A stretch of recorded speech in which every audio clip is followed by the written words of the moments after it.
तो नमस्कार दोस्तों, और आप सभी कैसे हैं? सब बढ़िया होंगे और अपना जो है जॉब का फोकस कर रहे होंगे। मैं आपको इस वीडियो में ये बताने वाला हूँ। सभी लोग इस चीज़ को क्वेश्चन कर रहे हैं कि जो कांकेर जिला न्यायालय में निकला हुआ है भर्ती, उसमें किसका नंबर आएगा, कौन जो है मेरिट में आएगा, किसको प्रवेश पत्र भेजा जाएगा, आदि आदि बातें जो है पूछ रहे हैं। और पूछना भी बनता है क्योंकि ये बड़ा ही थोड़ा से असमंजस वाला बात है।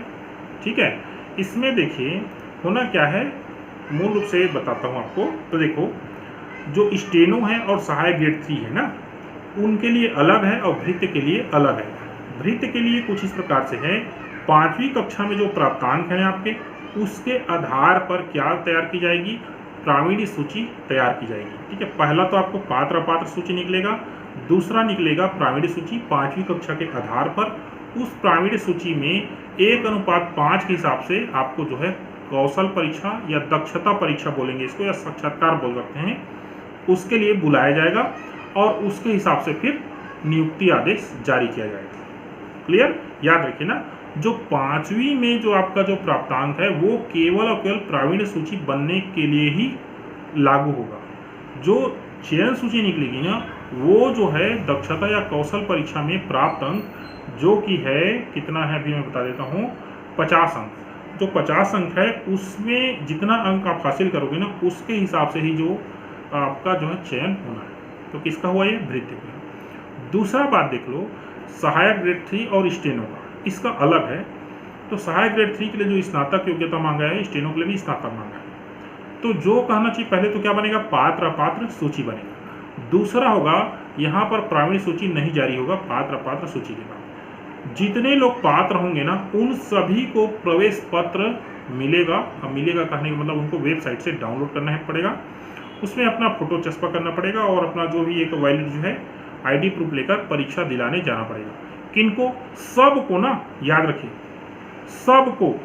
ठीक है, जो भी पात्र होंगे सबको प्रवेश परीक्षा दिलाना है, या प्रवेश परीक्षा नहीं, लिखित परीक्षा बोल सकते हैं इसको। ठीक है, लिखित परीक्षा होगा 100 नंबर का, 50 प्रश्न होंगे और उसमें सामान्य ज्ञान, कंप्यूटर आदि के जो है प्रश्न रहेंगे। अब उस परीक्षा में जितने अंक आप हासिल करेंगे उसके हिसाब से क्या बनेगा, प्रावीण्य सूची बनेगा। ठीक है, और उस प्रावीण्य सूची में 1:5 के हिसाब से कौशल परीक्षा के लिए बुलाया जाएगा। ठीक है, क्लियर?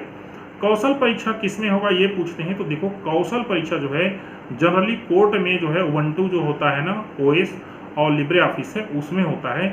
इसके लिए मैं काम कर रहा हूँ ऑलरेडी। हो सकेगा तो 2-4 दिन में, 2-4 दिन नहीं, कल या परसों ले लीजिए, उसका वीडियो आ जाएगा। ठीक है, तो समझ में आ गई आपको बात? अब चलिए इसी को मैं जो है, ये जो वेब कहना चाहिए, जो डॉक्यूमेंट है, जो विज्ञापन है, उसके हिसाब से आपको समझा देता हूँ कि आपका क्या होता है ना, कि ऐसे ही बोलने से कई बार यकीन नहीं होता। चलिए तो कंप्यूटर स्क्रीन पर चलिए, देख लीजिए आप लोग। तो पहला देख लीजिए, चयन विधि भृत्य संविदा पद के लिए। देखिए यहाँ पर क्या लिखा है, दक्षता कौशल परीक्षा 50 अंक का है। देखो यहाँ पर लिखा है, कक्षा 5वीं के उच्च प्राप्तांक के आधार पर जिन अभ्यर्थियों के पास कार्य का अनुभव एवं अतिरिक्त योग्यता, जैसे MLV का वैध जो है ड्राइविंग लाइसेंस हो, इलेक्ट्रीशियन, प्लम्बर, कारपेंटर, कुक जैसे हाउसकीपिंग, राजमिस्त्री, धोबी, गार्ड का अनुभव पर विचार करते हुए रिक्त पदों के वर्गवार 5 गुना आवेदकों का दक्षता कौशल परीक्षा हेतु छंटनी की जा सकेगी। तो इसमें अनुभव का जो है अंक देंगे और उस अनुभव के अंक और 5वीं का जो कहना चाहिए आपको जो प्रतिशत है, उसके हिसाब से क्या बनेगा, प्रावीण्य सूची बनेगा। और उस प्रावीण्य सूची में से 1:5 में आपको क्या कर दिया जाएगा, बुलाया जाएगा। इनके लिए देख लीजिए, तो इनका देख लीजिए, सहायक ग्रेड 3 और स्टेनो के लिए देखिए, प्रथम भाग क्या है, लिखित परीक्षा है जो 50 प्रश्न होगा और 100 अंक का होगा, 1 घंटा समय है। इस परीक्षा में प्राप्तांक के आधार पर प्रावीण्य सूची बनाई जाएगी और एक पद हेतु 5 उम्मीदवार को बुलाया जाएगा। ठीक है, दूसरा भाग है इसका कौशल परीक्षा, देख लीजिए, ये 40 अंक का होगा। ठीक है, स्टेनो के लिए पहला डिक्टेशन 40 अंक होगा और टाइपिंग कितने अंक का होगा, 60 अंक होगा। तो 60-40 कितना हुआ, 100 हुआ। और इसमें जो अंक मिलेगा वही आपके चयन का क्या बनेगा, आधार बनेगा। सहायक ग्रेड 3 के देखिए, इसमें जो टाइपिंग है ना वो 100 अंक का होगा, सीधा सीधा, ठीक है। और उस टाइपिंग के 100 अंक में जितना आप हासिल करोगे ना, वही आपके चयन का आधार बनेगा। याद रखिए इस बात को ना। यहाँ पर इस चीज को और आप समझ सकते हैं। नियुक्ति हेतु चयन प्रक्रिया, दक्षता कौशल परीक्षा के प्राप्तांकों के आधार पर प्रावीण्य सूची तैयार की जाएगी और उक्त सूची अनुसार माननीय जिला सत्य न्यायाधीश उत्तर बस्तर कांकेर के द्वारा नियुक्ति आदेश जारी किया जाएगा। स्पष्ट है ना।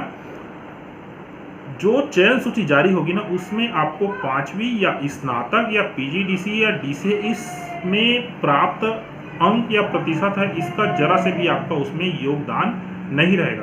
पूरा का पूरा जो चयन हो वो किस पर डिपेंडेंट होगा? दक्षता या साक्षात्कार कहें या जो भी कहें, उसमें प्राप्त अंकों के आधार पर।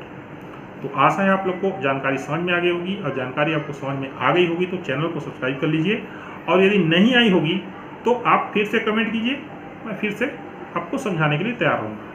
धन्यवाद।